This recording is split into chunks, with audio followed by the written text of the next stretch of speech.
Well, welcome everybody. Thanks for coming this morning. My name is Paul Hayward. I'm a professor of politics at the University of Nottingham and a visiting professor at the University of Sussex. And it's my great pleasure to introduce this morning's session. So this is a knowledge partner session, and what we're covering this morning is three different major research programs.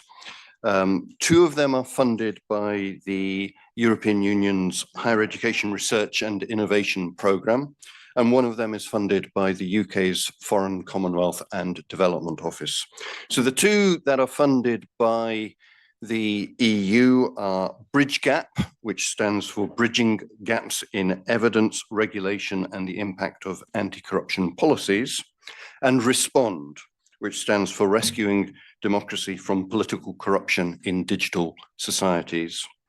And then the third major program is GIACE, which is Governance and Integrity Anti-Corruption Evidence Program. So these are all three major multi-year funded projects which are producing cutting-edge research on various aspects of anti-corruption. We're going to have three separate sessions, so 40 minutes for each of the projects to present their findings. We're going to start with BridgeGap. BridgeGap is a 4-year project which started in January 2024, funded by the Horizon Europe funding and serves as a successor to the very well-known and influential Anticorp project, and it aims to advance the scientific understanding necessary to deter corruption and empower reformers, civil society and the press in preventing power abuse for personal network gain. BridgeGap focuses on treating corruption as a policy problem, emphasizing both domestic vulnerabilities and cross-border factors that undermine the control of corruption. Its mission is to generate a new generation of scientific evidence to enable corruption deterrence and to support stakeholders in implementing effective reforms. I'm very pleased that we're going to have 4 separate elements of the project presented this morning. We're going to start with Alina Mungiu-PPD and Eva Parvanova talking about a new report on upholding integrity, which is based on a range of factually based indicators rather than perceptions. Alina needs very little introduction, but Alina Mungiu-PPD is a professor at the Luis Guido Carli University in Rome, professor of democracy studies and a prominent expert on governance and anti-corruption. She leads the European Research Centre for Anti-Corruption and State Building and has advised international organizations and governments on transparency and good governance over many, many years. And Eva Parvanova is a researcher at Luis, specializing in governance, anti-corruption and public policy, and her work focuses on integrity systems and transparency reforms. After Lena and Eva have spoken, then we're going to have a brief presentation on cross-border corruption, money laundering and tax crimes by Brigitte Unger, co-written with a colleague at the university in Utrecht. She's an economist and former professor of public sector economics and is widely recognized for her research on money laundering, illicit financial flows, and the shadow economy. After Brigitte has spoken, we will then have a brief presentation by Todor Galev on geopolitical power of strategic corruption. Todor is the research director at the Center for the Study of Democracy, specializing in security, anti-corruption, and state capture. And then finally, we will have a presentation on Follow the Money tool, which is going to be presented by Natalia, who if you just hang on a sec, is a Ukrainian security and defense expert specializing in hybrid threats, strategic communications, and resilience building. She's currently with UControl, a data specialist organization from Ukraine. So I'm going to hand over now to Alina and to Eva for the first of these 4 presentations. Okay, thank you very much to Professor Haywood, and welcome to the audience today. What we're going to show to you in the next minutes is the first overarching efforts of BridgeGap of putting together an assessment of corruption risk for what we call Europe 41 countries, a bit anticipating the direction that Europe will take in the future when we're going to have more than one Europe under one framework. And here it is, the more than one Europe under one framework. You can see it in our report where we compare 3 groups of Europes. One is the Northern Europe, countries like UK, Norway, Switzerland. The other one are EU member states. And the third one is our candidate countries, including Turkey, whose status is, as you know, uncertain, but it is still nominally a candidate country. Now, what we try to do in this report is, for the first time, if we can move on. Am I supposed to move on by myself? Yes, I am. And I'm supposed to be able to move back as well? Fantastic. I wish life worked like this. Anyway, okay. So we are looking at Europe 41, and we are trying to answer some really difficult questions that we take for granted. So first is, can we compare across these 41 countries in a specific way? In other words, not just based on reputation as we usually do, because reputation measurements, although indicative, I think that a lot of people in this room would agree, for instance, that Germans tend to be better governed than the Greeks. Nevertheless, reputation measures like the perception ones that we have relied upon are tricky, because when a country is flourishing and doing well, as Greece was before economic crisis, it will get splendid marks, including on control of corruption. But once the crisis hits, the marks will go down, and exactly the governments who come and try to fix the situation, the good, honest, hardworking governments, will get the reputation, which always has a significant time lag, and Greece will become red, when in fact it should have been the opposite. It should have been red before and greening after. I am talking within the color convention used by World Bank and by all of us, in which dark green means the best governed country in the world, and dark red means the least well-governed country in the world, the most corrupt. And in between you have all these nuances in which yellow is actually worse than green, and orange is a little bit better than red. So first thing is status quo. Can we compare countries on something else than by reputation? The short answer is, if we are looking for only one measure, one fact-based measure, not reputation-based, the answer is no. So what we have been trying to do in the past 3-4 years is to build a conceptual matrix allowing us to compare countries on a matrix, a number of indicators by country. The argument behind this being that there is and there will never be a theoretical formula to allow us to put together bribing for a license permit with undue influence in parliament and money laundering on a country. There is not such formula by starting from different types of corruption or by different sectors to build up to the level of country one figure. All right, we cannot deliver this. We can, however, deliver a number of things by having a model on why a country succeeds or does not succeed to control all of these elements better or worse. And this is what we're going to show to you today. Now, this model in which we put together direct measurements of corruption and indirect measurements of corruption, but all of them tied in a model, not separately, tied in a model which is a causal model where you explain why these things happen, all right? And what happens was pioneered in our expert group at UNODC and turned eventually into what is called UNODC Statistical Framework for Measuring Corruption, whose original ambition was to measure corruption just by facts without perceptions. Now, of course, since this is an effort which is going to take place in 180 countries, and since their contribution of all of them was to add indicators, it's going to be something very difficult to achieve. So what you present to us today, it's a model. It's a short pilot in which parsimoniously, using just about 10 indicators, you can do two very difficult things. One is to compare across countries and understand why are they different? Why is corruption more in one country than the other than the reputation? And the second is, how do they change over time? First, do they change over time? And why? What did exactly change? All right, because again, if you use CPI and compare Greece before and after, you find out that Greece was very bad when it was doing well, and it was doing very well before the economic crisis, when in fact they gave all their EU contracts with dedication to some favorite company. So we need to look in depth into measurements of corruption, to have a specific look and understand what happens over years. And that's what we try to do here. So we triangulate all this indicator via this market.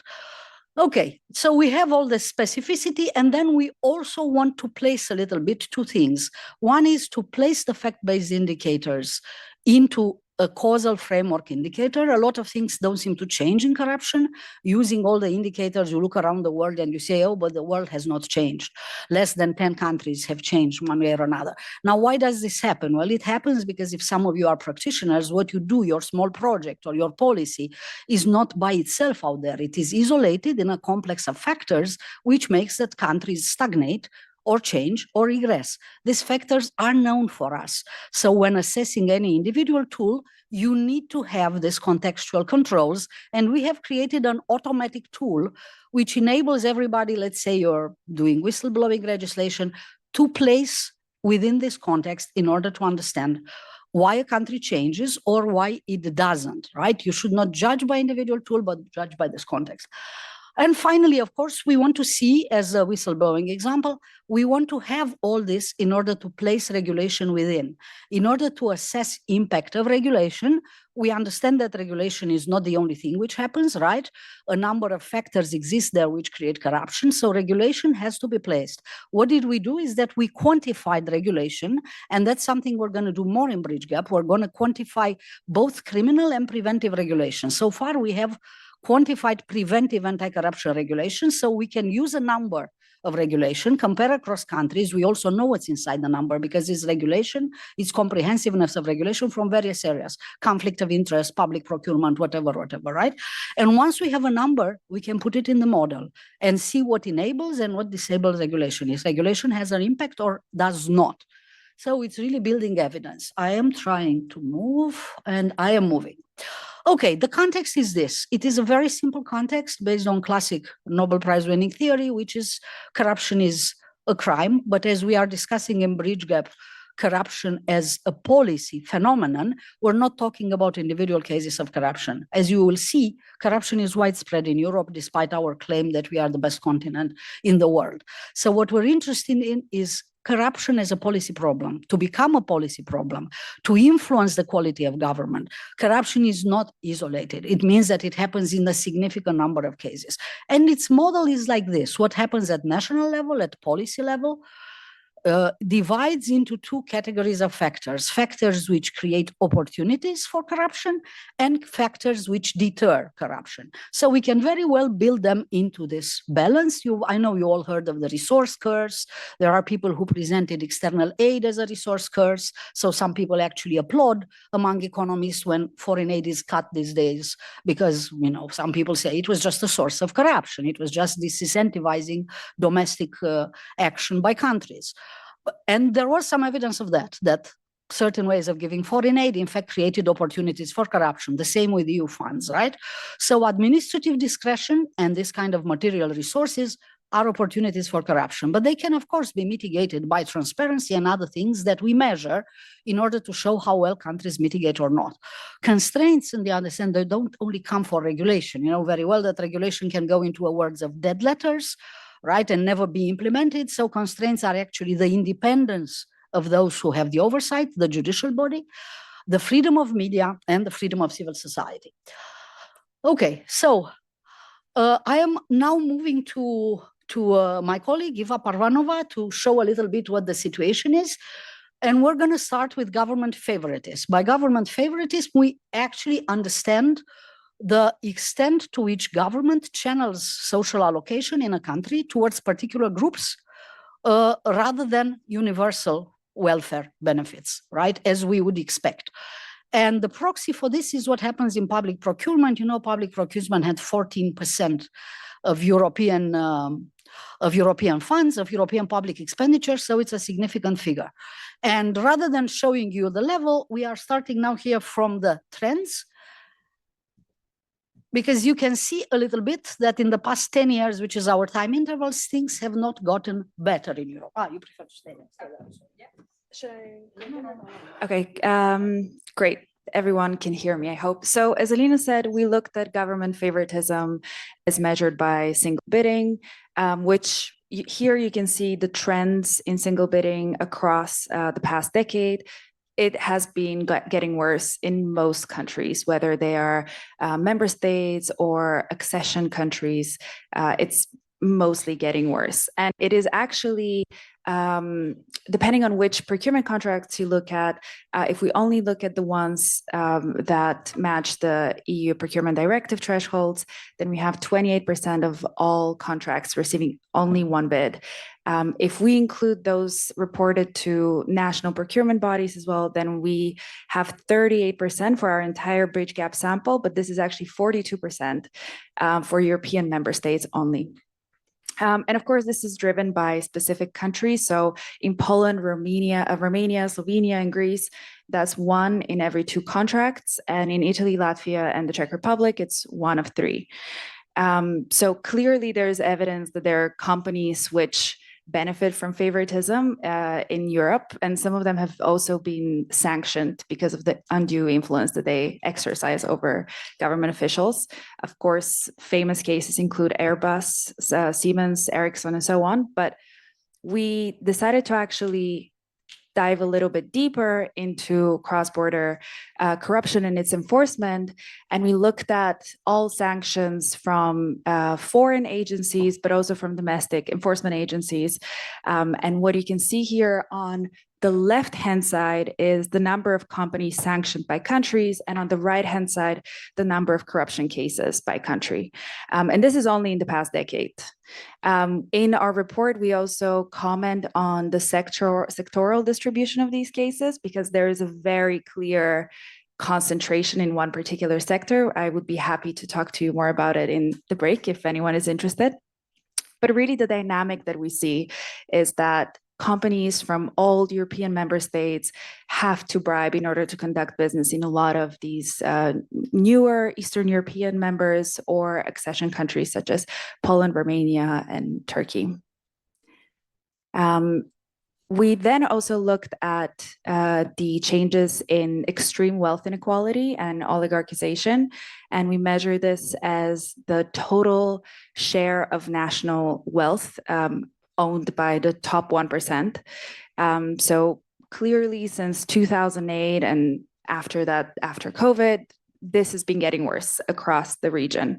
In particularly, what we were interested in seeing, however, that this is also the case for a lot of European member states and a lot of accession countries. So here you see the most recent data on this. Russia, which is normally understood as the sort of the benchmark for oligarchy by many scholars in the field, has actually been surpassed by Turkey, and is very closely followed by Hungary and Cyprus, which are 2 European member states. Yep. So what we think of this is as the result of the long-term result of many policies, including golden passports and the creation of fiscal paradises, which have led to the naturalization of foreign oligarchs. We then looked at this causal framework, which Alina mentioned, which is the Index of Public Integrity. And this is the most recent data for this index, which we still have not released, but will do so with the report. Unsurprisingly, Nordic countries are at the top, together with some European member states, like the Netherlands and Estonia. But at the bottom, that was quite alarming. We saw some European member states like Poland and Hungary falling to the levels of Bosnia and Herzegovina and Turkey in terms of their integrity. And this is an aggregate measure of all opportunities and constraints that are part of our equilibrium model of corruption. So it includes judicial independence, budget transparency, the digitalization of services, the empowerment of citizens, and press freedom. And we have, with our data, we have the ability to actually see how these factors, all of these constraints and opportunities have changed over time. And we look at this over the past 10 years and really sort of reflecting what a lot of the speakers said yesterday, technology is playing a really important role in upholding integrity, and it presents a very highly actionable way of changing things. So we can see that digitalization and transparency have improved over the past 10 years. However, what we also see is that it's actually offset by the politically grounded factors, which are much more rigid and harder to influence. And so, in fact, we find that judicial independence and press freedom have been declining across the region over the years. And zooming into these two very quickly, zooming into these two very quickly, in terms of press freedom, there is one massive outlier in the region in the face of Turkey, which for anyone watching the news perhaps is not too surprising. And in terms of judicial independence and the separation of powers, we see that this remains a massive issue for many member states and accession countries in the region. And I will very quickly pass it back to Alina. Oh, no, one. I'm trying to go back.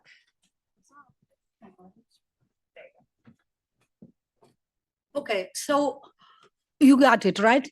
There are some things which are naturally going up and which help Europe, because afterwards we work on the most favored region of the world, a rich region. Even candidate countries are not really so poor countries now, except Moldova and Albania.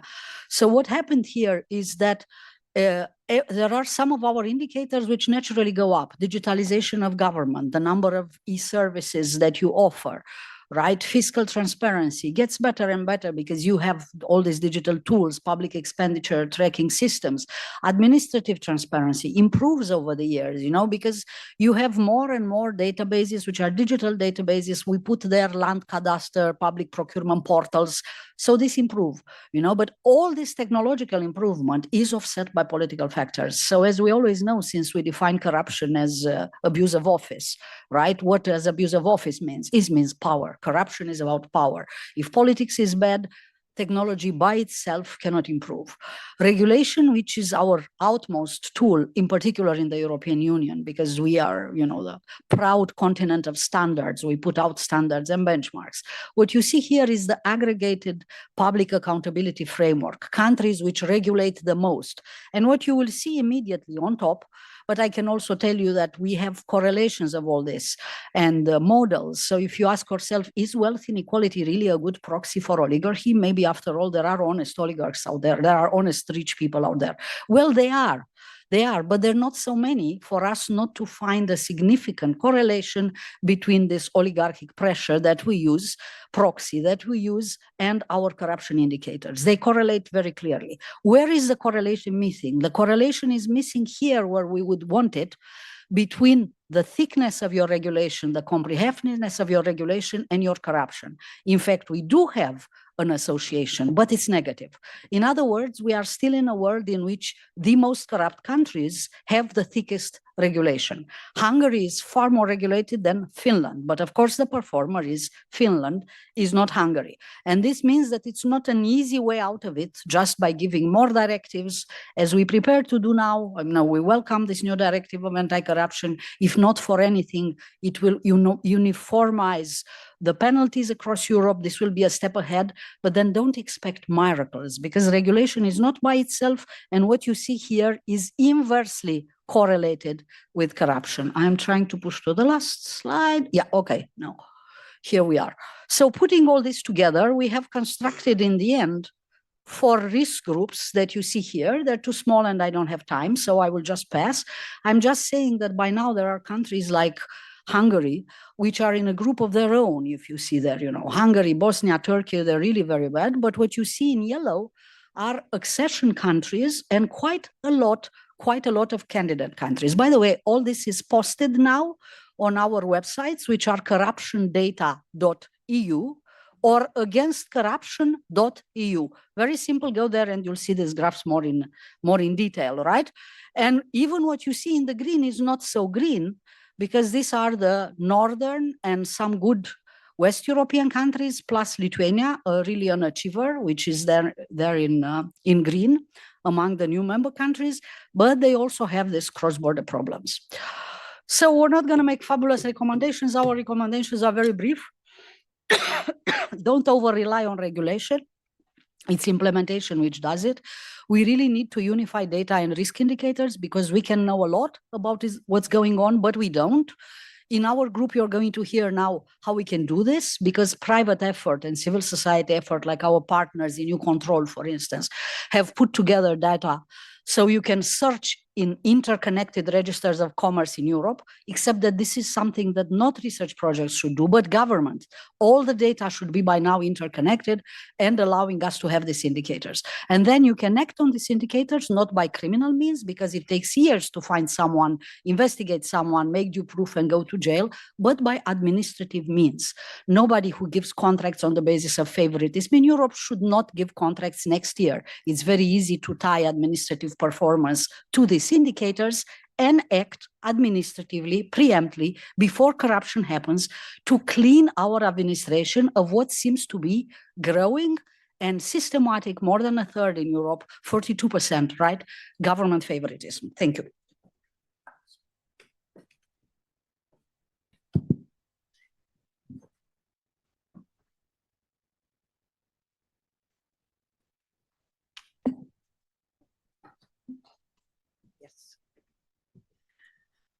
The nice thing of cross-border corruption is that we can catch corrupt head of states or CEOs of big companies now in 3 ways.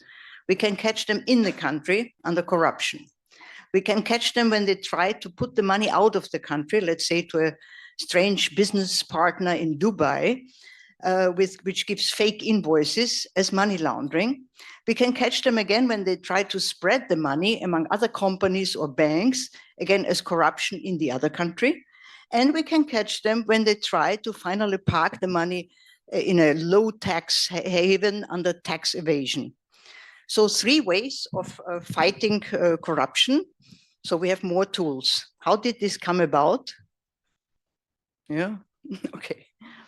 We have 3 ways of regulation. Corruption itself is certainly the oldest one. It started with the Watergate scandal triggered by the US, and in 1977 with the Foreign Corrupt Practices Act.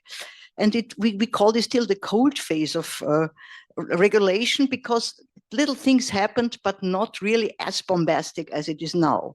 With money laundering, it started in 1986 when Reagan decided, let's follow the money of drug dealers because we cannot catch them directly. And then again, the whole scenario was set up until today. And again, the United States, when Obama saw the corporate profits of the US disappearing in Europe because the tax rates were much lower, Foreign Taxation Compliance Act, that basically foreign banks abroad have to tell the United States about the bank accounts of US citizens. So triggered by the US, we had a lot of regulation, and we are today in the privileged position that we can fight corruption first with all the UN and UN UNCAC and so on, but also as a special development goal under SDG 16, we can fight corruption as one of the 22 predicate crimes which give rise to money laundering. And this is now among terrorism, financing, drug dealing. It's really heavy crimes in money laundering. And we can fight it under tax evasion. We owe this to the OECD, who transposed all these events, except money laundering, which is done by the Financial Action Task Force, but which is supposedly also located in this building, so comes close. And we owe it clearly to NGOs. We know it to Transparency International with the Transparency Index. We know it to owe it to Tax Justice Network with the Financial Secrecy Index. And we know it to all the leaks, Lux leaks from two whistleblowers showing that Luxembourg gave preferential tax treatments to hundreds of companies. And then we have the Pandora paper, the Panama Papers and the Paradise Papers by the International Consortium of Investigative Journalists. So we have now a lot of things which happened. And let's look how good do these tools work.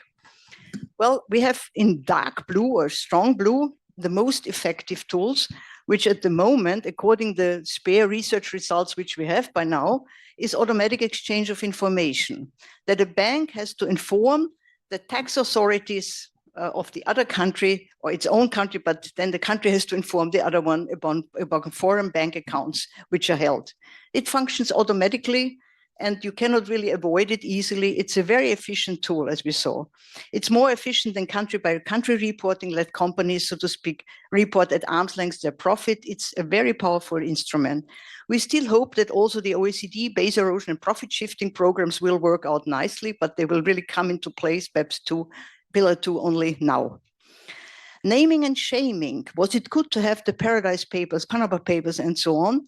It looks as if it increases the fear of being detected. There is some results that we show that countries which have been mentioned in the Pandora Papers had a lower foreign direct investment than countries which have not been mentioned. With the Panama Papers, which showed more the criminal sides, we have less success. Only 8% of jurisdictions which were mentioned where people were mentioned show the resignment. And if you look, Iceland's president had to resign, but he's now party leader. Yeah, so it did not much happen to these people. And Lux leaks showed that there is a reduction of foreign bank accounts in low tax jurisdictions. So there are some effects which are positive. But what does not really work well is the repressive policy that you punish those who have been criminal. So the prevention that you deter further criminal behavior because people are afraid seems to work, but the repression does not seem to work well. And here you might be surprised because it works still best with the corruption. It doesn't work with money laundering, it doesn't work with tax evasion. In corruption, you had a lot of cases and you had a lot of fines which had to be paid for corruption. In money laundering, you don't see much of convicted launderers. And in tax evasion, for LuxLeaks, only the two whistleblowers got convicted and later released. So the repressive part seems not to work well. That's why I think we should concentrate more on the preventive part, which seems to be the more successful or promising part. This thing works really very badly. No? Okay, so what do we conclude? Well, regulation is important, all the three, but it's not only law in the books. When the UN checks now whether UNCAC has been transposed by all the countries, it looks only what is in the law of these countries, but what is really done in this country should still analyzed. Preventive policies are more effective, but it's very difficult empirically as a researcher to prove preventive policy. If a policeman stands 10 years in front of a bank and there was no robbery, was he successful because he prevented the robbery, or wouldn't there have been a robbery at all? So for researchers, it's very challenging, but I like this challenge. High fines might not be enough. The question is, should CEOs, for example, be threatened by jail, not only by high fines? If Goldman and Sachs have to pay $3 billion, that's a lot of money, but maybe not for Goldman and Sachs. Transparency tools, I think, are the most important preventive tools. And we should, so to speak, rely on, for example, better ultimate beneficial ownership register to find out who is really standing behind these companies, centralized bank registers that a criminal cannot just switch banks and then you don't know that he was at the other bank. And automatic exchange of information, I think, is the most successful.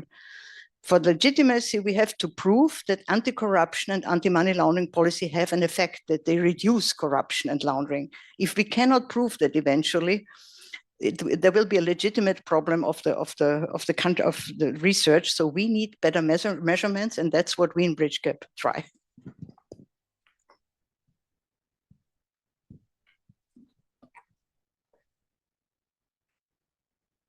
Thanks. As we are quite behind the time. I'll try to do it in 4 minutes instead of 5. So I very much appreciate really the opportunity to share with you some of the findings and conclusions of the analysis that we did under the BridgeGap project for the interplay between strategic corruption, state capture, and foreign undue influence. Come on. Oh, is it only this, right? Okay. As part of our work on the economic aspects of foreign influence in Europe, we have come across the issue of strategic corruption as a foreign policy tool. Particularly after the annexation of Crimea, it has emerged as a significant challenge to national and global governance and demonstrate and democratic resilience in Europe and beyond, actually. The analysis which we did explored the mechanisms and implications of strategic corruption with a particular focus on its role for facilitating evasion of international sanctions through state capture in targeted states. In a very detailed analysis, and I think you have you can scan the QR code on this slide and find the report online. We examined the three case studies that illustrate the Kremlin's deployment of strategic corruption in Europe. The first two cases explored the legitimization and construction of Nord Stream 2 and Turk Stream gas pipeline projects, highlighting the interplay of regulatory manipulation, high-level political decision-making, and the role of OPEC intermediary networks, while the third case addresses the direct circumvention of international sanctions on Russian oil export. Based on open sources and leaked documents, the analysis examines the mechanisms of strategic corruption. Some of these mechanisms include illegal activities that have been concealed by securing political control over regulatory authorities and law enforcement, while other activities are technically legal, but nevertheless illegitimate in the sense that they contradict publicly declared national interest and official political positions. For example, Russian capitals were invested in a German public subsidized not-for-profit organization, which in turn was reinvested in commercial activities prohibited to Russian entities under the prevailing US sanctions at that time. Or in another case, series of covert negotiations between high-level Bulgarian officials and representatives of Russian state-owned companies predetermined the outcomes of public tenders for the construction of Turk Stream project. Another example is the high-level political patronage, which weakened regulatory oversight and institutional controls through state capture. One of the results was that, for example, TMK sanctioned a Russian company by both US, UK, and European Union was allowed actually to manufacture and deliver the pipes and other equipments for the Turk Stream even before the official tender started. And finally, in the most unexpected from us example, the official roadmap for the building of Turk Stream, signed by Bulgarian Energy Minister and Gazprom, was declared lost by the ministry and withheld from public access. Later, leaked by hacktivists, this document revealed that capacity auctions, public procurement procedures, and amendments to the national energy strategy in our country have been discussed and agreed in advance in covered meetings between Bulgarian official representatives of the Russian side and the future winner of the tender. The picture that you see actually illustrates only a small part of these complex networks of political, business, and financial links that make up the structure and mechanism of alleged cases of strategic corruption in the Turk Stream case. You can find more details in the report, and the important conclusion here is that actually there are no official investigations about all these cases that we just mentioned. And to finish, we outline also in the report some policy actions that can enhance European anti-corruption efforts regarding strategic corruption. I will underline here only two of them. introducing diagnostic mechanism which expose and investigate alleged cases of strategic corruption and state capture in Europe on a country and sector level through public-private partnership, and increasing European and national AML and investment screening enforcement against financial flows coming from authoritarian countries. I'll stop here, but we'll be happy to discuss further with you during the Q&A session or afterwards. Thank you. Thanks, Todo. Natalia, can I ask you to be as brief as you can? Yes, I will try. My name is Natalie. I present Ukrainian company U-Control. We work on open data, and within the project of BridgeGap, we are technical partner who support to create a special solution called Follow the Money.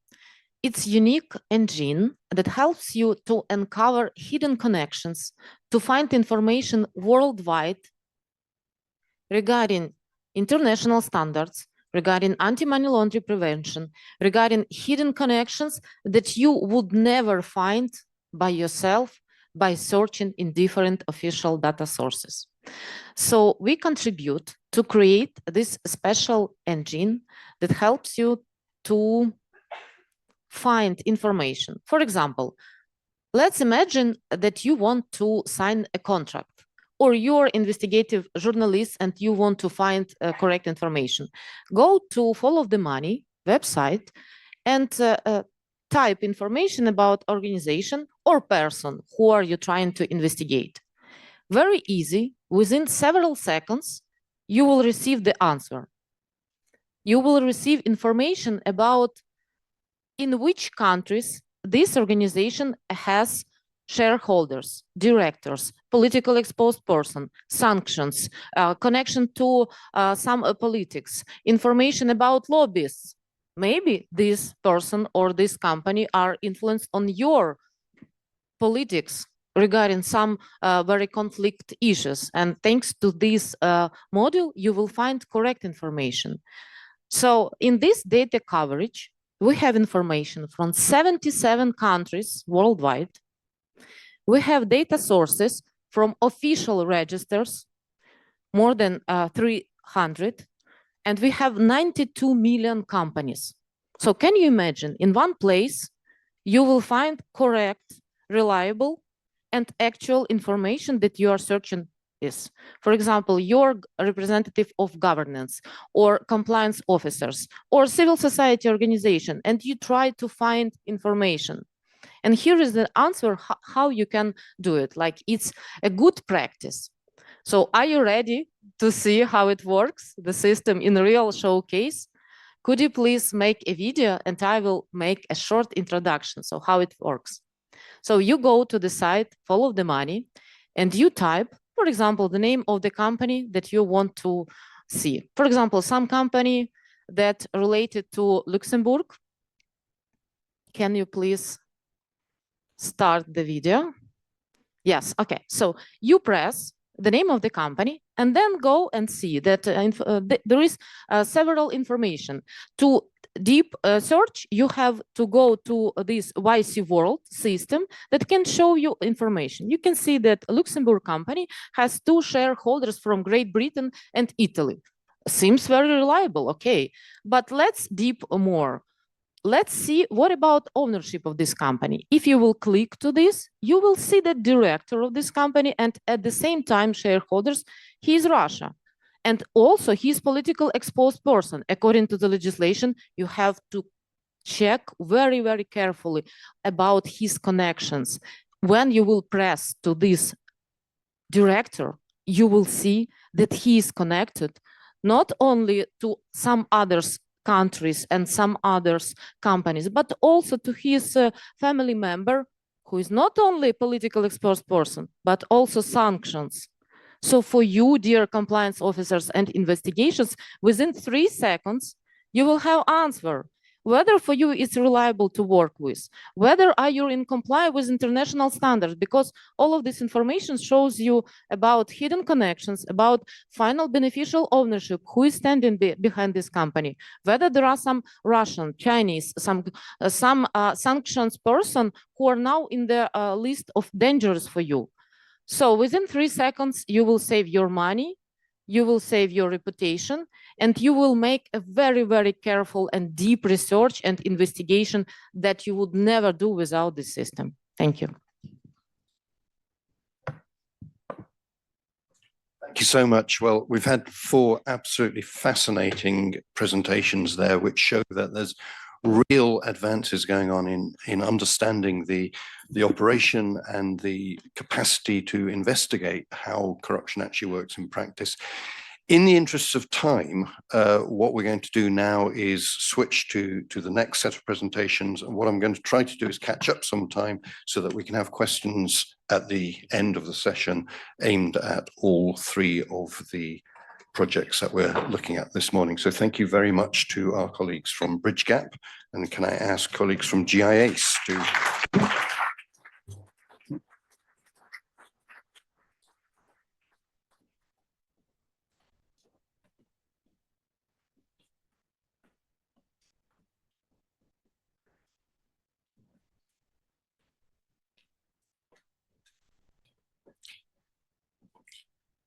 So the second major research program that we're highlighting in this session this morning is the Governance and Integrity Anti-Corruption Evidence Program.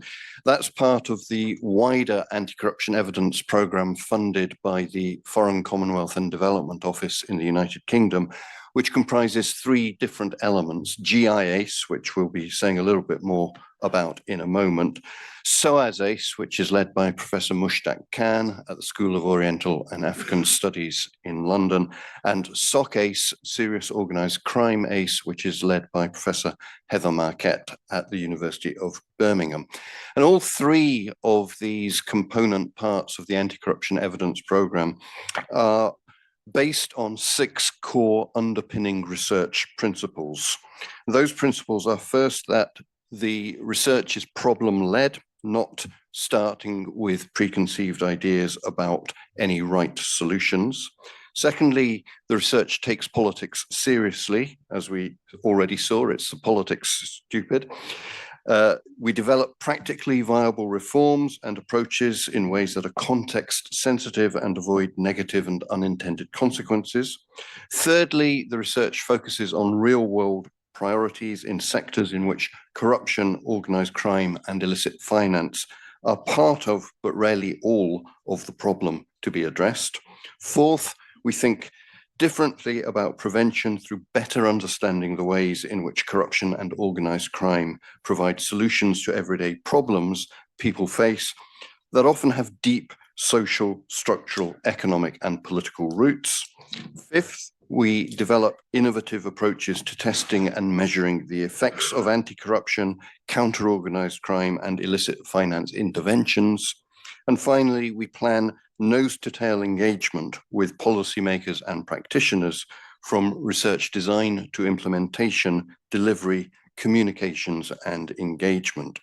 And against those 6 principles, the Anti-Corruption Evidence Programme looks at practical, feasible ways to move beyond seeing political will as a barrier to effective responses. This doesn't mean that the research avoids challenging those in power who block meaningful reform or refrains from asking difficult questions about often intractable challenges. Instead, it means that the approach of each component of the anti-corruption evidence research program is sensitive to context and explicitly considers tensions, trade-offs, and the potential for negative unintended consequences. So the governance and integrity anti-corruption evidence component of the wider ACE program is based at the University of Sussex's Centre for the Study of Corruption. And GIACE has funded over 30 in-depth research projects at leading universities and institutions across the globe, building a network of more than 100 researchers. Its geographical coverage spans several regions, including Asia, Africa, the Western Balkans, Southeast Europe, and Latin America. And since 2015, GIACE research has addressed corruption in a wide range of sectors and settings using a variety of methods and approaches. The current phase of research within GIACE focuses on 4 core themes. They are global finance and the enablers of corruption, vulnerabilities to corruption during crisis responses, corruption risks in global trade and commerce, and state capture. And today we're going to hear about one of the research projects which is being currently funded under GIACE, which is a project that looks at illicit financial flows as enablers and drivers of state capture. And to present the research, we have Ruslan Stefanov, who is the program director at the Center for the Study of Democracy in Bulgaria. He's an economist by training. He leads CSD's work on anti-corruption, state capture, and economic security, and has coordinated major EU and NATO-funded projects on good governance, hybrid threats, and illicit financial flows, and is co-author of the influential Kremlin Playbook series. He's going to be joined by Tihomira Kostova, who's a senior analyst at the Center for the Study of Democracy, specializes in anti-corruption policy, good governance, and institutional integrity, works on public accountability, risk assessment methodologies, and strengthening transparency in both national and EU level institutions. And of course, Dodo Galov, who was in the BridgeGap presentation as well, but is obviously as part of CSD, part of this project as well. So Ruslan, over to you. Thanks, Paul. Was just checking my Signal account to see if maybe I was included somewhere where I might get some insights into what's coming. Well, I'm going to try to be short and not use slides, though we had prepared.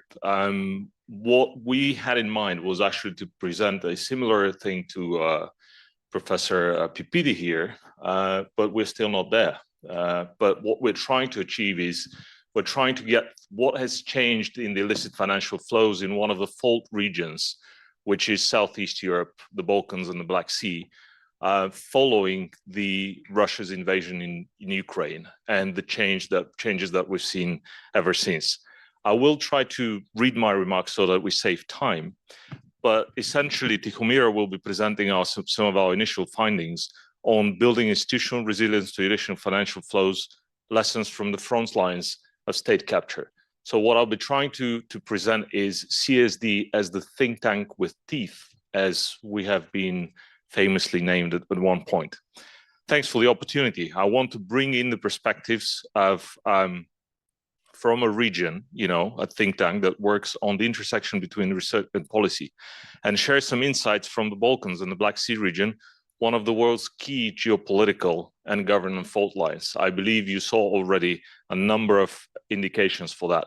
At CSD, we've spent the past 3 decades building bridges between anti-corruption practitioners and researchers, with a focus on institutional resilience to illicit financial flows, which we see not just as a symptom, but also as enablers and drivers of state capture.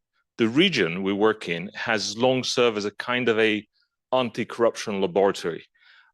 You could see it as a test ground for both the breakthroughs, but also the failures of EU international development policy. It is also where the tension between rule-based and what we've kind of preliminarily called strong hand-based governance models plays out most starkly. Through CELDI.net, the largest and strongest, longest-standing anti-corruption network in Southeast Europe, we have supported civic activists and reformers who have carried forward the torch of accountability, often under immense pressure. As we like to say, CSD stands on the shoulders of civic giants, dreamers and doers who refuse to give in to despair. And I would say, and I will add, and thanks for the support with GIACE and BridgeGap and the EU and all the lessons that we learn also from Alina Pipidi here and our colleagues in BridgeGap. We're also standing on the shoulders of research giants, of course. Our data and policy work now stretches across 3 decades.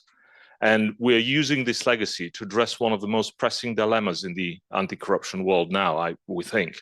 How do we move from identifying corruption to dismantling the system that sustains it, especially when these systems are transnational, resilient, and politically entrenched?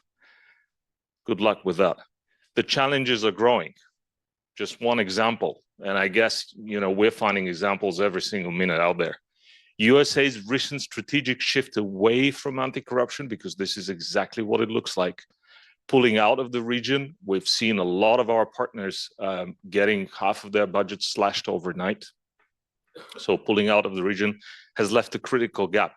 Worse than that, actually. If you look around, if you look at the social platforms, narratives accusing anti-corruption efforts of serving as instruments of regime change or colored revolutions are gaining traction, echoed by authoritarian governments facing civil uprisings. As you might have missed, well, you certainly haven't missed the ones in Istanbul, in Turkey, but you've probably missed the ones that go on for 4 months in Serbia, that have been going on in the same region. Paradoxically, despite continuous waves of civic energy and protest over the past 30 years, genuine institutional reform remains elusive. Why is that? Because it seems, well, it looks to me, having tried anti-corruption also in the EU, as Alina mentioned, a very successful, highly well-off geographic area, politicians seem to like doing real anti-corruption. It's slow, risky, and politically costly. Unless you adopt a top-down model, which we've seen. We've seen the one in China, we've seen the one in Russia. They all claim that there is a strong anti-corruption drive out there. We've seen also the one in Turkey most recently, or the EU approach, which is essentially having an external anchor or nudger. That brings us to a key question that I believe we're facing right now, and that we're battling as we write our papers, the working paper and the policy briefs that we're presenting, hopefully in 2 weeks' time, in North Macedonia, in Skopje, where we'll be talking to politicians who are looking for another anti-corruption organization following a recent tragedy in one of the towns in Kočani. There were 59 young lives were lost to fire, apparently a result of blatant systemic corruption. What is the alternative model being proposed by the authoritarian powers? Because we are told by 2 members of the permanent members of the Security Council that there is an alternative model. What is it? I haven't really pinned it down. How do we respond to this transactional diplomacy that China and Russia, and I'm afraid also a 3rd member of this permanent body is offering, which threatens to undermine the value-based international support for rule of law and global governance?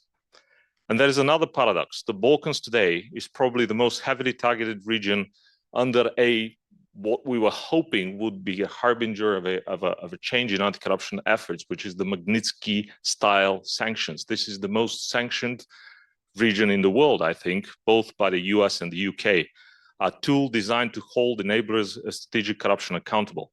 And I'm finishing with a short discussion on what we've started thinking about as to what is the difference. And I had it yesterday mentioned by Liz here from University of Sussex about the difference between illicit and illegal financial flows. Most of them are becoming illicit, but not necessarily illegal, which is vast streams of influence money that might operate inside the legal realm, but still undermine institutions. I'll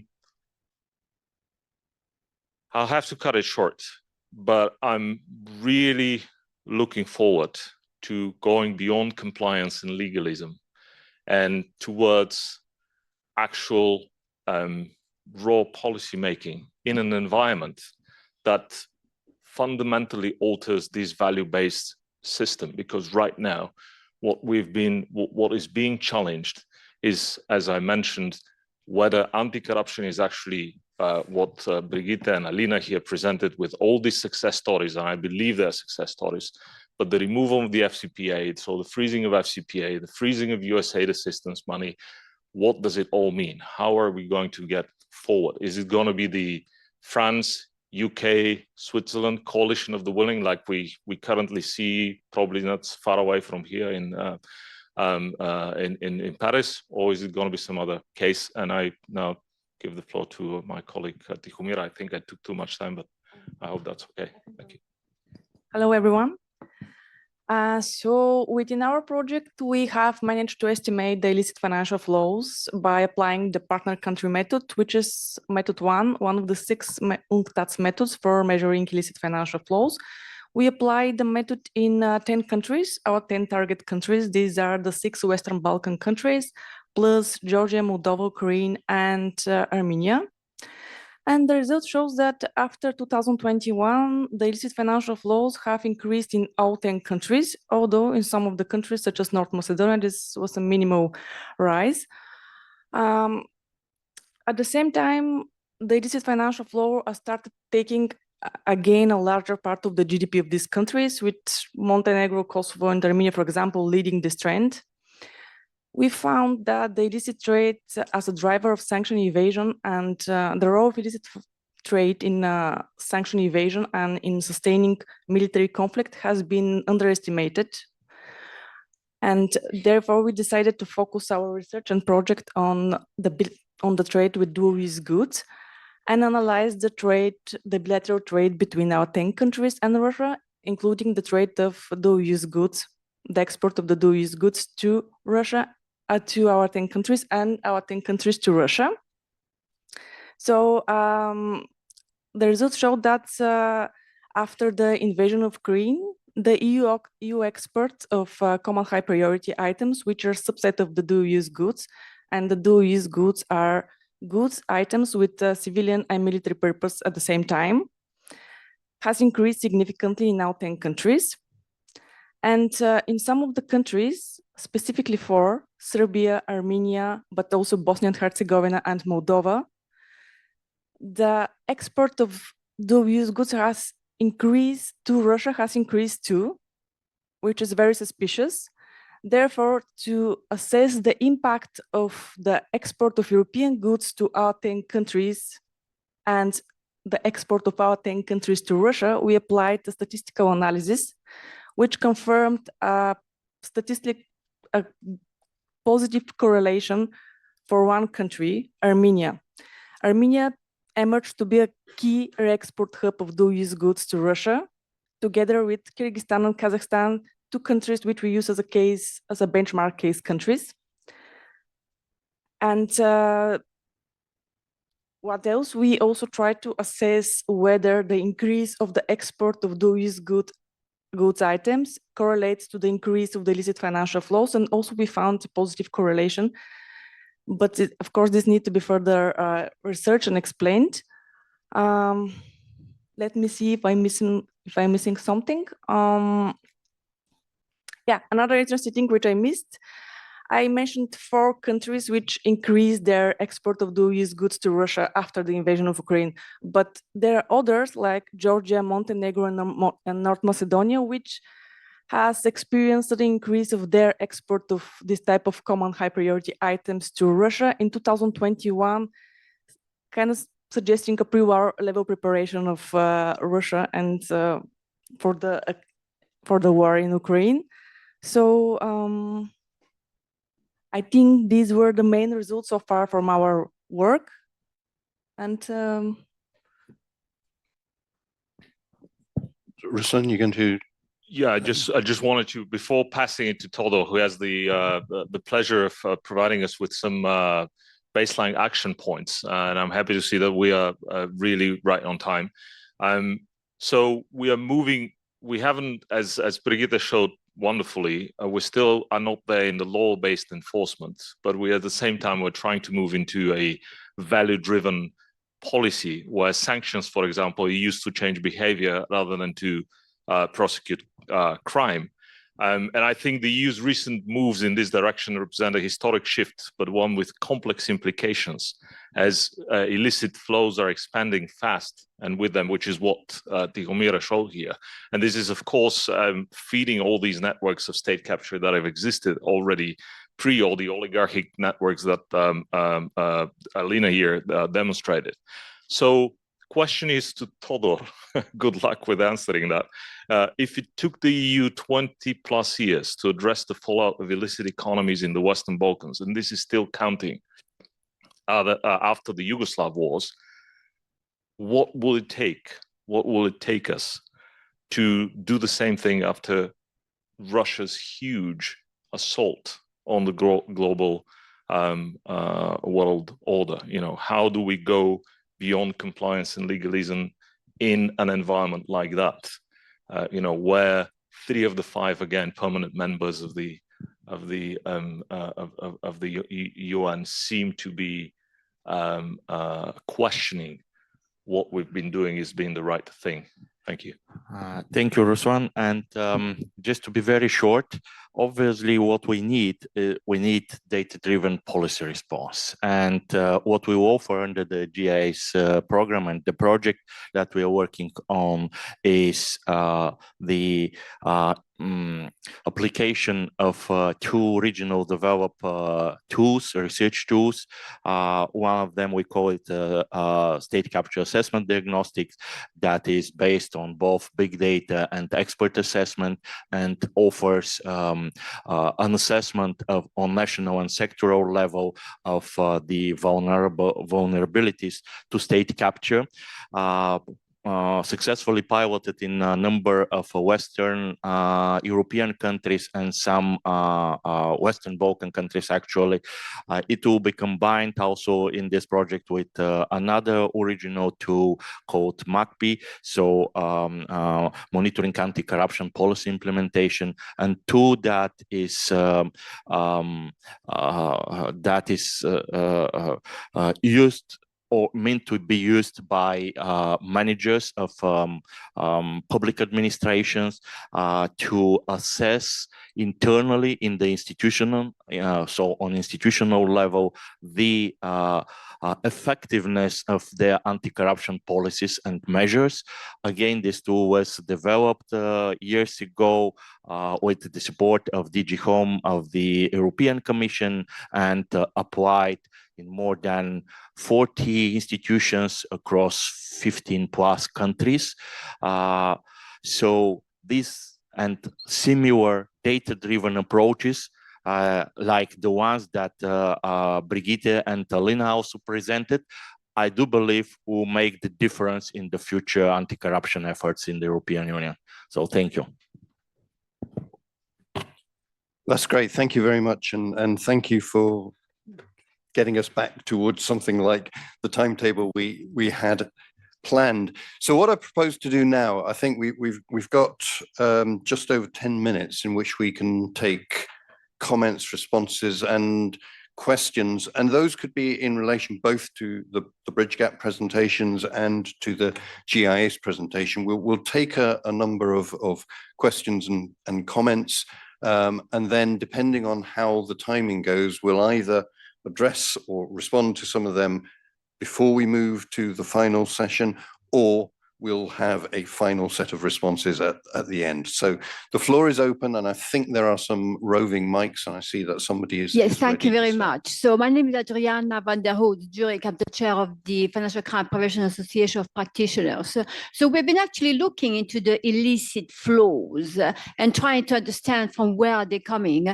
We've seen a few weeks ago, Europol issued a report actually on the abuse of the legal structures, and also highlighting illicit flows as well. So when you say about the illicit flows, are you speaking about like Russian oligarch illicit flows, or is it money laundering illicit flows? Because it looks like when we think about abuse of legal structures, and if a lot of there is money into legit economies, I mean, are we seeing people infiltrating within companies, like criminals infiltrating within politics? So this is a bit of a concern. So do you understand from where are these illicit flows coming, and where are they going, both in the private and public? Thank you. Thank you for that. I'd like, if we can, just to collect a few comments and questions before we turn back to the panel. So is there anybody else with a burning desire?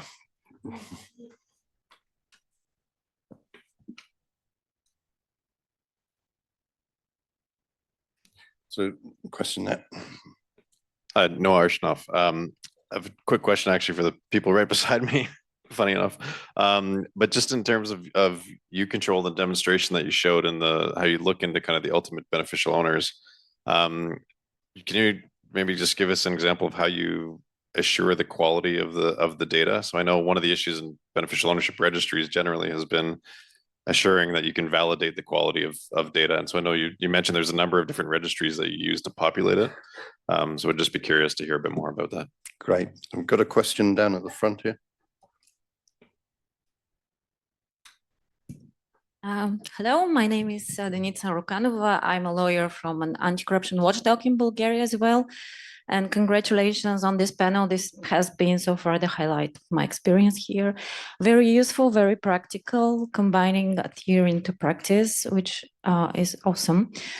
But okay, we have all these indicators, we have the data, the quality of data is dubious, but what do we do when we have state capture like we do in Bulgaria? The regulators are not working or unwilling to work. They can work if they want to. So I don't think the problem, at least in my country, is that they don't have the data. We have had a public commercial register for years since our accession in the EU since 2007. We have had beneficial ownership registry, but it turns out that, for instance, one of the Bulgarian energy oligarchs who has more than 75 companies by far that I counted, our authorities say they are not connected, even though they have the same address, or they have been registered as beneficial owners in tax havens, especially in the UK. And one more thing, I'm very happy to read, I think it was from Mrs. Ungar's presentation, that more regulation usually correlates with a lot of corruption. And Bulgaria has also been a champion in adopting a lot of legislation, not for the genuine desire to fight corruption, although we are champion of Transparency International Index, now out of the first place, but only because of Mr. Orban's Hungary. And yes, we are in the threshold of getting legislation on lobbying, which is not so bad unless you don't want to implement it at all. So thank you. Okay, thank you very much. So what I'm going to do, oh, sorry, we've got one more question here. We'll take that one and then I'll come back to the panel. Good morning. My name is Harrison Kujo. I work for the Ghana Anti-Corruption Coalition. Two quick questions. The first on politics trumping technology. My question has got to do with recommendation. How do we go about it? Do we have to sanitize the politics? Do we have to keep up the tech advances so we can beat our way around the politics? And also, to the young lady on illicit, illegal financial flows, if you could differentiate the two for me. Thank you. Thanks very much. Okay, so Alina and Natalie, I'll let you go first in response and then the CSD team. Okay, so do we have political solutions for bad situations? Well, the short answer is I have two books about this, of which one, Transitions to Good Governance with Michael Johnson, is simply a sum up of experiences of the country which succeeded. We found less than 10 countries in the last 40 years. We've managed to move from systemic corruption to less corruption, in other words, to make a qualitative change. And all of it is done by political means, more or less. So you just have to look what these people are done. The most successful, I mean, Uruguay, for instance, it's a country that I promote a lot. It's a complex kind of things, but in the end, it amounts to having a critical mass of people in the country who want the country to work by merit and not by favoritism.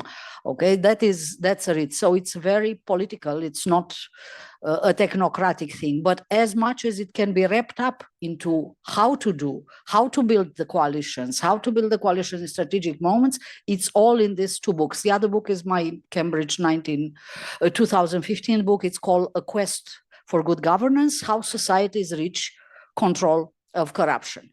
It's basic, and in this report, you will find, because the judiciary is a key issue, for instance, in Europe.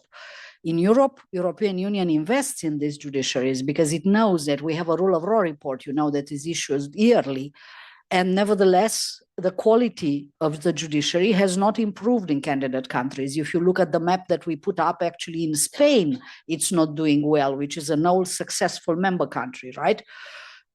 We have the solution assessed, which is currently underway. It is about this vetting. So you will find in the report a table about how to vet the judiciary, all the global experiences mapped and how they worked.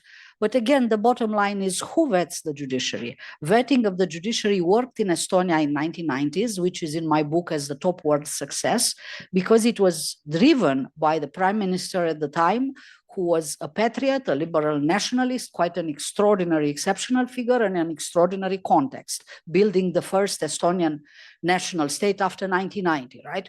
Now, Edi Rama in Albania is no Mart Laar, okay? And nobody else who does vetting of the judiciary in the end amounts to politicians, the executive, vetting the judiciaries. Our answer to this is to bring in international experts, but Estonians didn't bring international experts. They were just the right people, and they had the support of the society that we built a system of a judiciary in which judges do not get calls from politicians to tell them what to do. And that is a purely political issue in which everybody has to build its own very political equilibrium to turn the page. Thanks, Natalie. Yes, thank you for the question regarding accuracy or how we test data. Well, first of all, we take data only from official registers. Like at the Ministry of Justice of all of your countries, we go to official websites and get from that data. So it's official. Lawyers are using our information and our data to protect, for example, clients in court, because it's official data. Next one, we have a very good data analytics worldwide who understand very good in transliteration. It's a huge mess, I know, for all European people to understand who is from Russia, from Ukraine, from Belarus, because Andrei, Andreyevich, there are some transliteration that is usually hard for people who are not Slovenian to match this name. So like whether it's the same people or not, whether it's the same director or shareholder. So our data analytics created a unique mechanism how to link this concrete information and to give the answer to you, whether this is correct or not. Then we have a special system of identification. We work with international investigators, with journalists also, with civil society, and we check like every company or every counterparty who want to give information or give data for us, we check whether it's reliable, whether it's official information, whether we can trust to this, or maybe it's Russian propaganda or some leaks or some disinformation. Somebody want to give information and said that it's official data. No, we made like a double check. So we are like, I would say like a governance of data, of analyzing data, and we create this special mechanism which now are law enforcement agencies and governance in Europe, in Ukraine, of course, they're using this search engine, follow the money and you control in their daily work. Just one word to say, my 50 students in my corruption class last semester used this system to look for the entire Russian cabinet, and to our disappointment, none of them have assets anywhere, but we did find a nephew of Mr. Putin, we didn't even know he existed, and he owns a lot.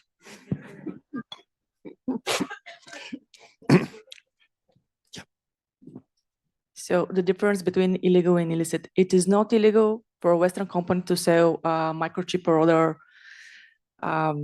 electronic item to Serbia, for example, but it is illicit for Serbia to resell or export to Russia because Russia is a country of concern, there are sanctions imposed on Russia on this type of items called dual-use items.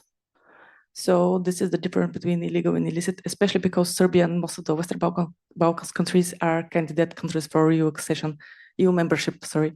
So it makes it illicit. Ruslan?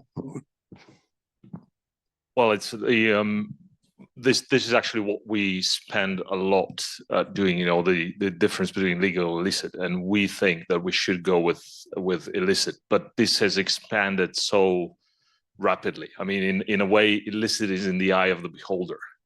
Well, the whole sanctions package that we've seen instituted by the EU has raised this question about illicit and illegal. And we've had countless discussions in Brussels. We always get the question, but is it illegal? No, it's not. You know, importing Russian oil products in Turkey is not illegal. Turkey became, in 2023 and 2024, the single largest importer of oil products from Russia in the world. That's bigger than China, bigger than India. Where do you think these products go? And again, it's not illegal to import if these products in Europe, in the EU, if they're not significant amount of Russian oil products.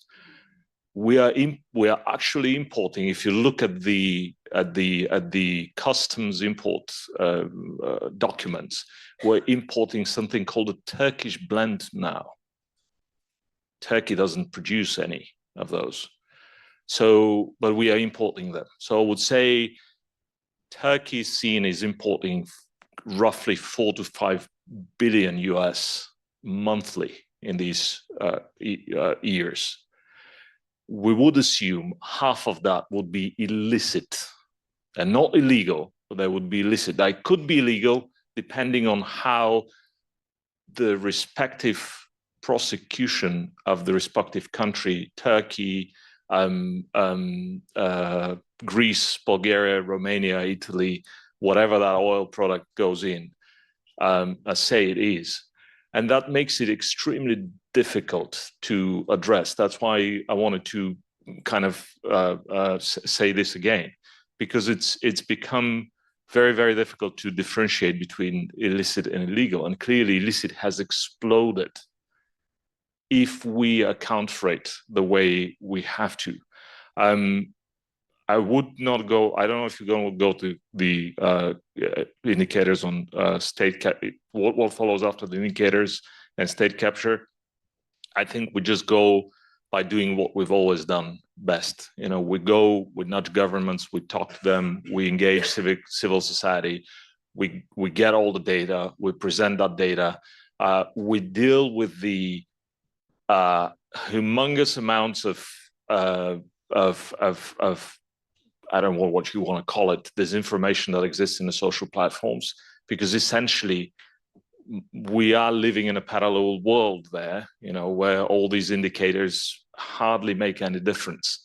And just finally, final on the politics will always trump regression. I think we've forgotten this a little bit, and that's why I think it's now so painful to watch and understand what's going on and this reality where we see in the US politics. And what does it mean? You know, how are we going to adapt to that? Because as I mentioned, if 3 out of 5 in this world order are actually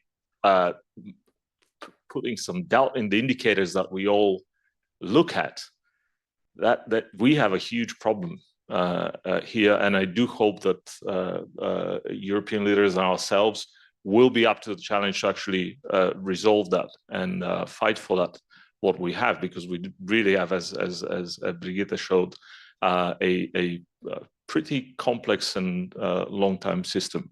I think we're 3 minutes over time, so I thought I would just... Just very short on the politics and state capture in Southeast European countries, but I would say that the same mechanisms that all of us actually show here, they work not in a given region, not only in Southeast Europe or not only in Western European countries, but also worldwide. So just a few days ago, there was a news in the German media that for one of the cases of revolving doors, you know, former Chancellor Schröder was appointed at the Gazprom board of directors and so on.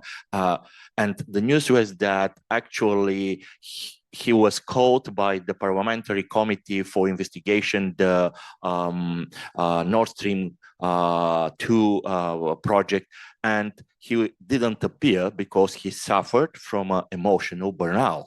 So this is how I would say these malign actors, these foreign state, authoritarian states actually are using the strengths of our democratic institutions and turn them into vulnerabilities for us.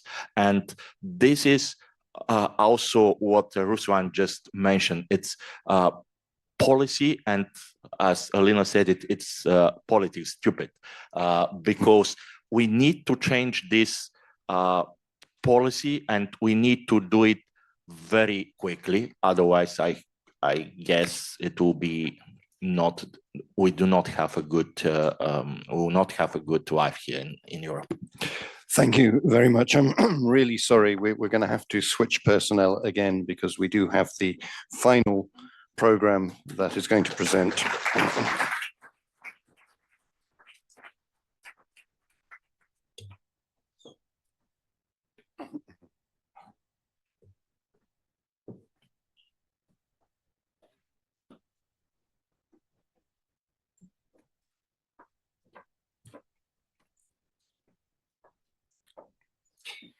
So, as we have now seen demonstrated beyond any possible doubt, political corruption poses significant threats to the quality of democracy.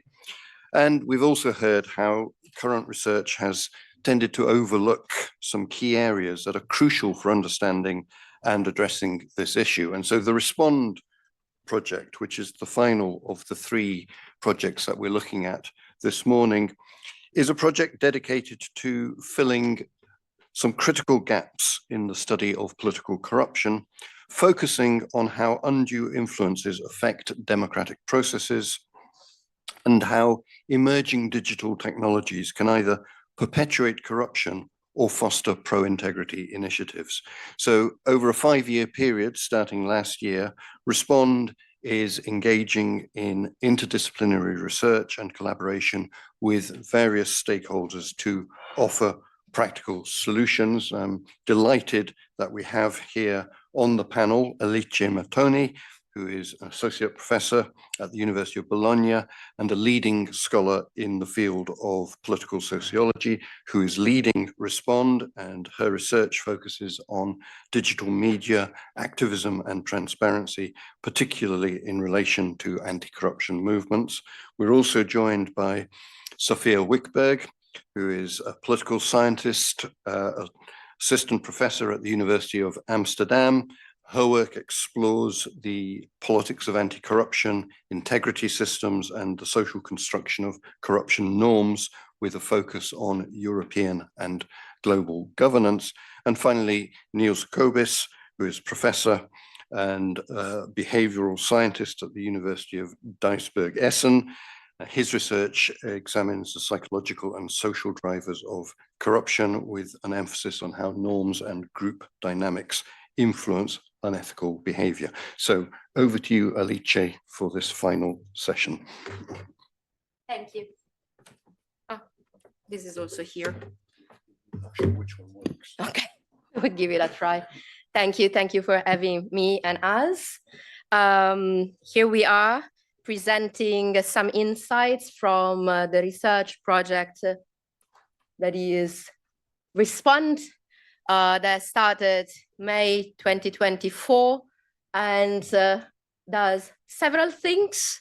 I'm not going too much in depth into what we do in Respond. It's a 5-year project funded by the European Union.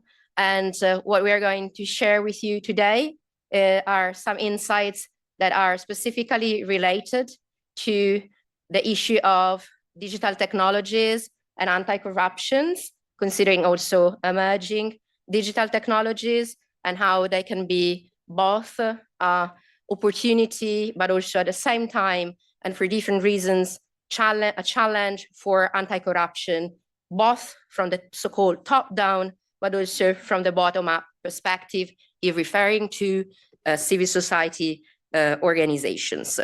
So, sorry, this works, but not super fast. Okay, so it's double click. So between yesterday and today, many speakers in this forum spoke about the relevance of data to be able to detect corruption, to be able to understand its patterns, grasp its consequences, and ultimately also to address it by grounding theories of change and the related policy proposals into various types of data, including big data and data that are not big in the strictest sense, but that requires big efforts to be gathered, to be cleaned, to be transformed and used. When considering data, though, we need to broaden our gaze, I think, and recognize that today, data are deeply tied to digital technologies. We cannot understand them without looking at such digital technologies, and we can understand better their role, the power that data brings with them for the good, but also for the bad, only if we acknowledge that they are often produced, transformed, diffused through digital technologies. But then, what are these digital technologies that we are all speaking about? How do they work in the framework of anti-corruption efforts? And more specifically, we wonder, how do they work in grassroots anti-corruption efforts? Among others, Response seeks to answer these questions, partially also drawing on a previous research project, BTACT, funded by the European Research Council, of which I had the honor of being a principal investigator, and that considered how grassroots civil society organizations create, employ, diffuse digital technologies and data related to them and to corruption. Often we treat digital technologies as simple tools. They are tools that we use to focus and reach specific goals, for instance, to gather data. But are they just tools? This is the big question here. Can we reflect together on digital technologies as something that is going beyond the more narrow instrumental view that we have on them and the data that help creating? BTACT first and then Respond now argue that digital technologies are not just tools. We should not look at them in this way. They are, in fact, much, much more than that. To appreciate what I'm saying, we need to change perspective.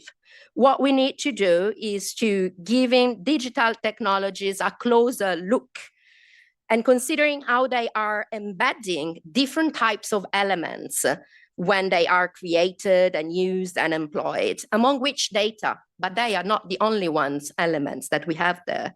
From this perspective, we can speak about anti-corruption technologies as socio-technical assemblages that rest on different types of elements, notably material, social, and symbolic. Indeed, anti-corruption technologies are very concrete matters. They are hardwares and servers.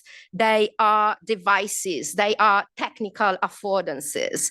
But they are also a series of informal interactions between different types of people, including civil society organizers, tech experts, software developers, concerned citizens as well, investigative journalists, policymakers, public servants, among others. And then anti-corruption technologies also include a series of expectations that people have towards digital technologies, but also towards anti-corruption. So social imaginaries, narratives, discourses about how digital technologies can help address corruption. And we here are part of these narrative building efforts as well. Such a change of perspective allows us to see things that would otherwise remain unnoticed, but that are very relevant. Not only because by noticing them, we would be able to know better how to build more solid anti-corruption technologies or make them last over time and have an impact, but also because looking at the entanglement between the symbolic, the social, the material elements might reveal novel policy implications for anti-corruption technologies more precisely, and also, most importantly, concerning the role of civil society organization in the anti-corruption sector. So the question then is not so much or not only, are anti-corruption technologies effective? The question is, what happens to civil society actors and other kinds of actors when they decide to engage with anti-corruption technologies? Even more broadly speaking, what happens to the anti-corruption and pro-integrity sector as a whole when we do have digital technologies brought in? And ultimately, but importantly, what does it mean for democracy and the democratic practices of those who inhabit the polity when they do use digital technologies to counter corruption? Indeed, what we learn from our research on this matter is that, for instance, relationship among different types of actors change when we have digital technologies in the middle. For instance, the relationship between civil society organization and public administration, it changes for the good or for the bad. It depends on the situations, of course. Also, citizens might be asked to participate more and to participate starting from their daily experiences of corruption and reporting them through these digital technologies. This means putting a very strong emphasis on the individual responsibility of citizens when tackling corruption. What happens as a result of this is also that we do change partially or sometimes more than partially our understanding of what it means to address corruption. In short, since we are in Paris, I thought I paid homage. We need to go beyond what we see, as René Magritte was suggesting with one of its most famous paintings. We need to grasp what is invisible at first sight. Dig deeper, find our connections between constitutive elements of anti-corruption technologies. So this is an initiative that we started. It's a website. It's much more than a website, Magritte would suggest us. It's really, really much more than that. I'm not going in depth. You can find, if you look for Respond and BitAct, you find many publications that are out, most of them open access, free for everybody.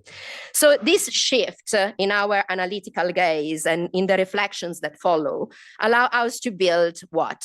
Critical knowledge about what digital technologies do beyond countering specific forms of corruption, considering them as triggers of much broader transformative processes that interrogate what it means to be a good citizen, what it means to have democracy today, how democracy should look like in highly digitalized and data-fied societies.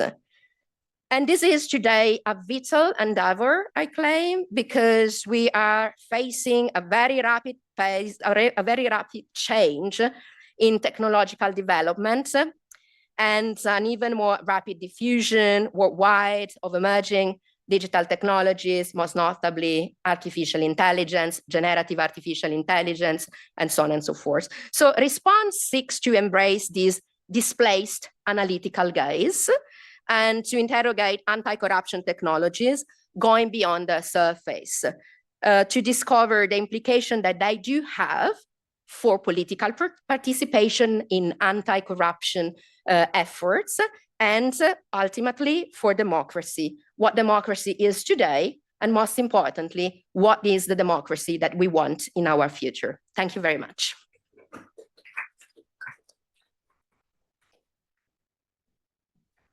I don't know if you want to say double click? Sometimes yes, sometimes not. Okay, that depends. Yeah, demonstration of the use of technology and its challenges, I guess.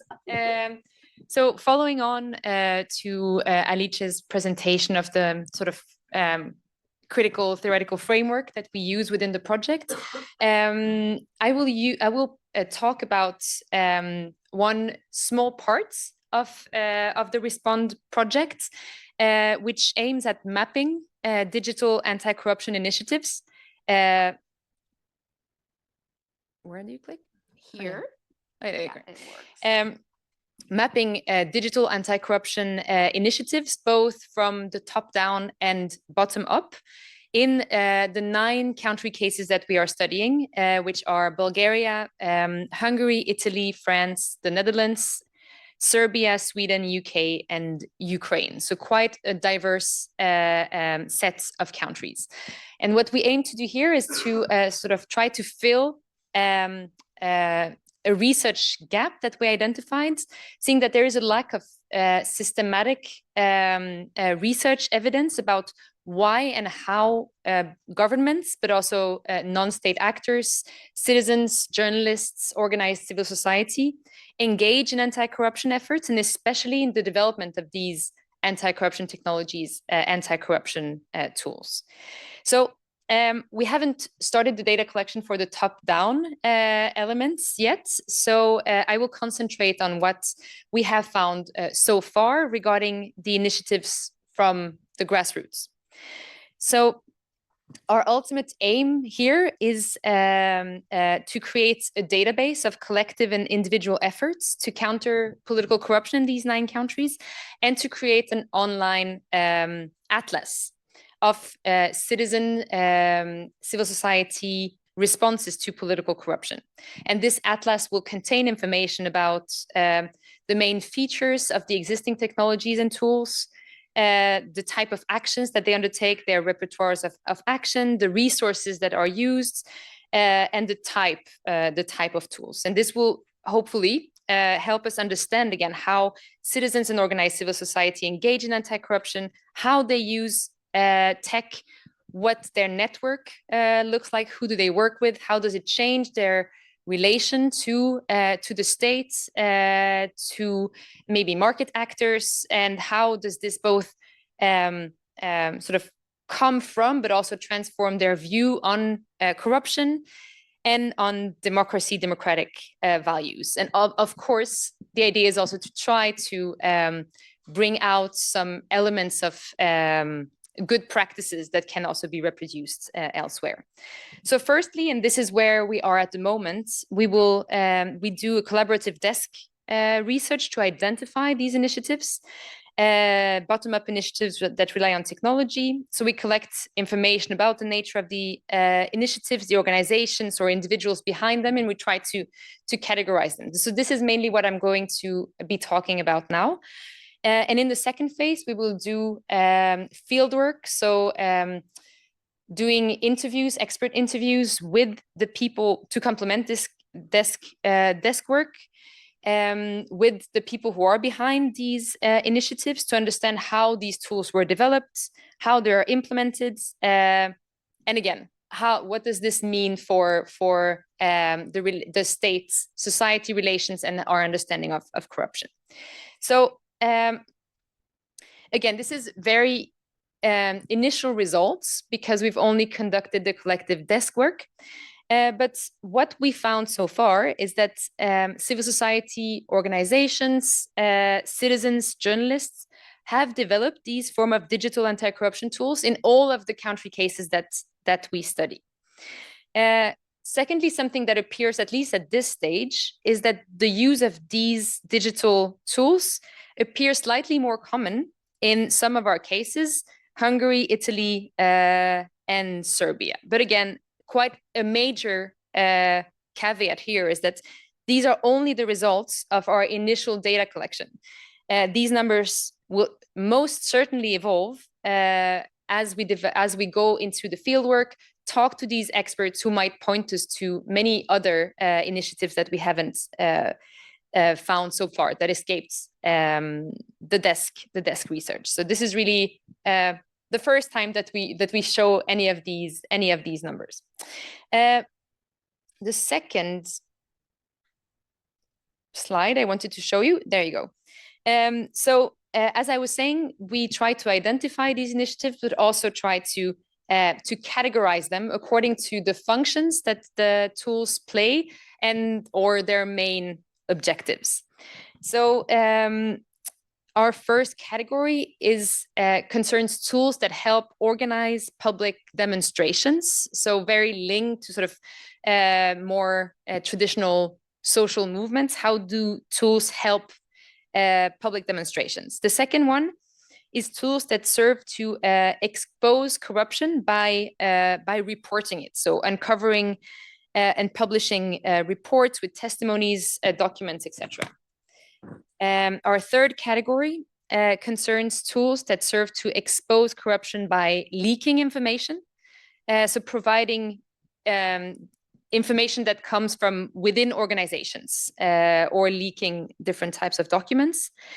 Thirdly, we look at tools that serve to expose corruption by monitoring certain processes of decision-making. So observing and documenting instances of potentially suspicious and corrupt behavior.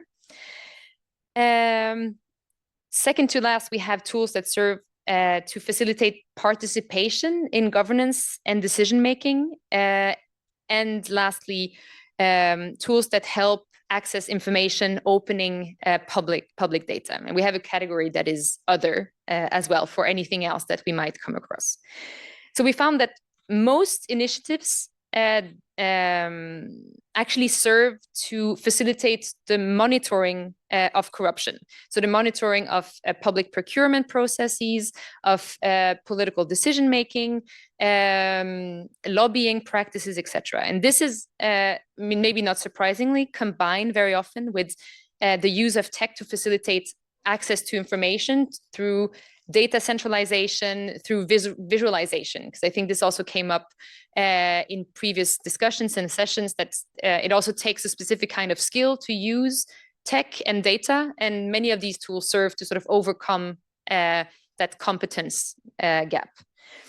Quite a lot of the initiatives we identified also serve to help citizens or different groups report corruption, so providing platforms to submit reports of bribery, of other forms of corruption, submitting testimonies. 10 of the initiatives we found so far were developed to support whistleblowers, so helping with leaking information. So providing secure channels and tools to report corruption that one has witnessed within organizations. And again, unsurprisingly, many of the initiatives also combine these different functions and serve to facilitate access to information while also providing ways to monitor decision-making and reporting corruption. And I think this was quite well exemplified actually by our previous speakers and talking about the tools that they have developed. And lastly, so our, again, very preliminary results indicate that there is some difference in the type of tools that are developed in the different countries that we study. So in the Netherlands, Sweden, we found, for instance, that access to information and monitoring was really the main function of the bottom-up initiatives that use tech, whereas civil society actors in Hungary or Serbia seem to have made it a priority to create tools that serve to report corruption. So preliminary findings, this raises a lot of interesting questions that we will continue to study to try to understand why there are these differences and why this might mean for the anti-corruption community more broadly. Oh yeah, you have it. Sure. All right. I am literally the one person between you and lunch, and I'm aware that a lot of people are already tired. I see some tired faces. I just want your attention for 5 minutes, and then we will let you go. And I want to start it off by basically, picking up on some of the things that we heard about. So you could actually get a bit frustrated by some of the things that we heard today. We see increasing trends towards autocratic governance. We see maybe little hope why anti-corruption initiatives would work. Now, here is a new sheriff in town, and it's artificial intelligence. And if you listen to some of the reports on AI, when it was basically just, scratching the surface of the abilities, you could see a lot of people in the anti-corruption community getting very excited about it. it was already heralded as the new frontier in anti-corruption. Why is that?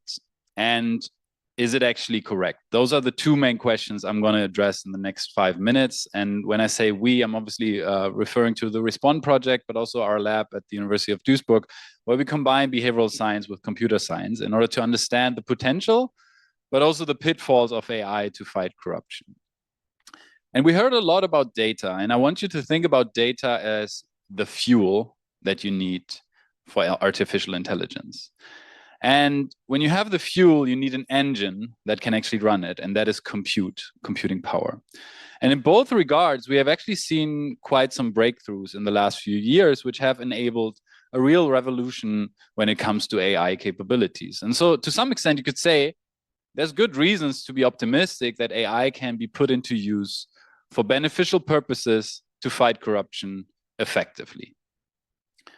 So what are some of the reasons for hope that we can actually already see? So for one, besides the ability for AI to draw on large data, it can increasingly detect patterns from this data in a more or less autonomous way. Sometimes you can actually provide large chunks of data and AI can sift through it in a way that humans simply would not be able to.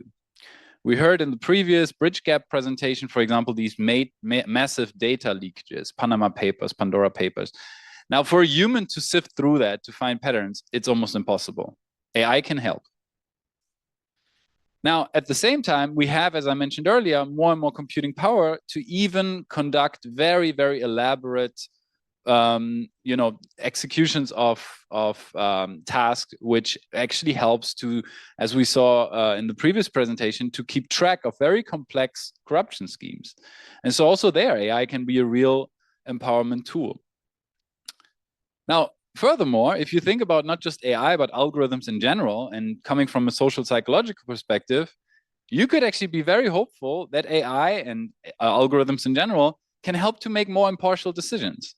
If we know that public officials might sometimes grant licenses based on favoritism, nepotism, you name it, an algorithm can be pre-programmed to just give it based on merit or deservingness.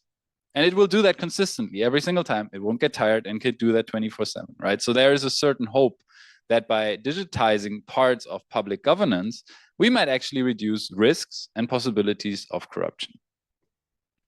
Now, what are the challenges? We heard a lot about data.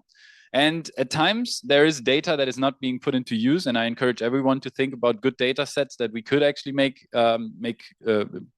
productive use of. I will show you a few creative examples in just a moment.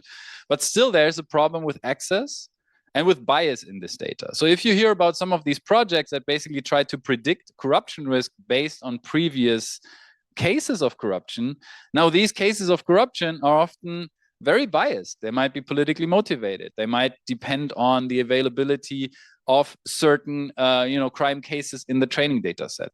So as the computer scientists say, garbage in, garbage out. If you have biased training data, you will also reproduce these biases in the output. Now, another real challenge, if you are programming algorithms to predict or detect corruption, is how do you fine-tune false positives and false negatives? Now, an algorithm that might be very, very sensitive might sometimes accuse people of corruption that are actually innocent. That's a danger because corruption comes with a very strong stigma. Having, however, the false negatives too low might lead to many people or some cases of corruption being undetected. And that might undermine the legitimacy of such tools. And then the third one is something that we call the paradox of control. So AI and digital technologies in general have a particular potential in contexts where corruption is widespread. That you could argue is where they are most needed. Now here, you could argue that you should implement these systems in a very autonomous way so that no one can actually tinker with the system. There is already the term algorithmic capture, in which people who have certain interests in the output of the algorithm can actually program it in a way that it favors their interest. So in these cases, you should actually have these systems run more or less autonomous. Now that leads to a big challenge in terms of control over these systems. Who can then actually oversee and make sure that these algorithms do what we want them to do?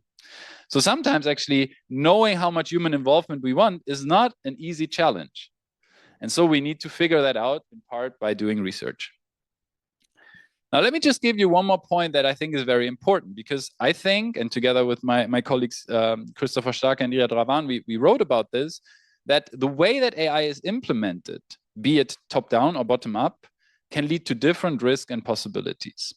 When it is implemented top-down by governments and companies, often in a liaison, as you can see the examples here, we argue that this actually often leads to new risks of corruption.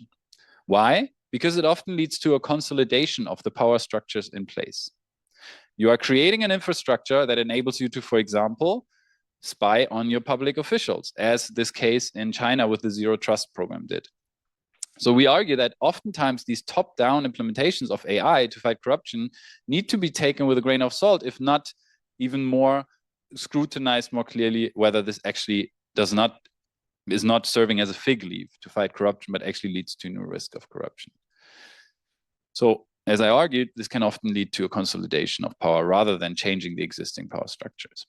However, as Alice has already mentioned, and there are many great examples in the BridgeGap project and also in Respond, when NGOs, journalists, CSOs are making use of these technologies, I think something really amazing can happen, namely that we as a civil society can actually keep power holders in check with the help of digital technologies, in particular AI.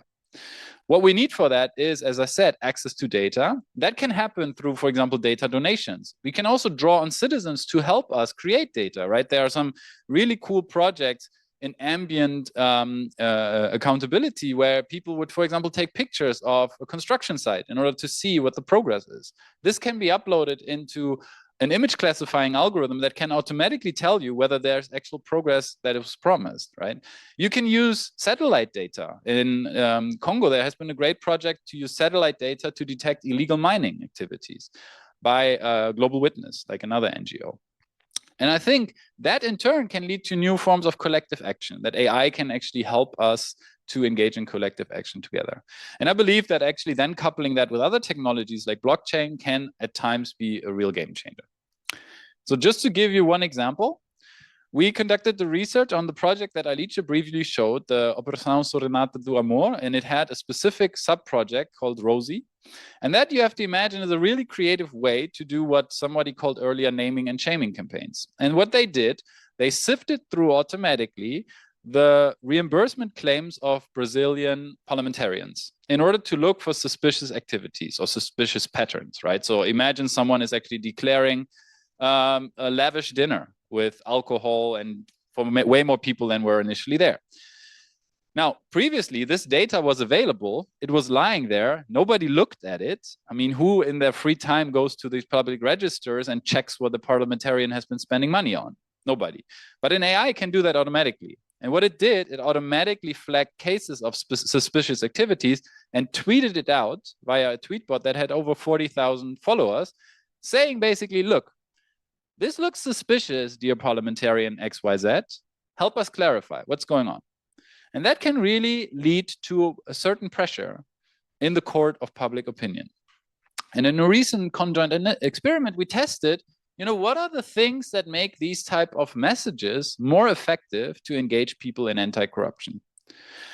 And one of the key findings was, for example, that if you are restricting these algorithms to only report on the severe cases of corruption, you have a much higher chance of engaging people. So we are actually arguing, if you're designing such systems, you should go for the big fishes and not tire out, citizens and the followers of these apps to basically follow on every little small case, but really go for the big fishes. That's basically it for our side, from our side. And we look really forward to your questions that you might have on this. Well, thank you very much, Niels, Sophia, and Alice. Unfortunately, time is against us. We're just about at the end of our session. I'm absolutely sure that all three of our panelists will be very happy to take questions directly after the sessions if you want to stay and approach them individually. But I think in the interests of allowing people to get to lunch, we need to wind up. I think what today has shown that in a world where you know, there's a lot of reasons to be very concerned and gloomy from the perspective of looking at anti-corruption, given what's going on, particularly in the United States, but also as a result of that elsewhere. At least we have a number of really exciting and innovative research initiatives, which I think, even in the context within which we're operating, can start to make a difference, and hopefully will be able to make a difference as we move forward. So in spite of the gloom that surrounds us as we look at what's going on, there's also, I think, hope that we can continue to prosecute anti-corruption initiatives that will make a genuine difference and improve our lives collectively. So can I ask you to show your appreciation for all our panelists in the usual way? Thank you.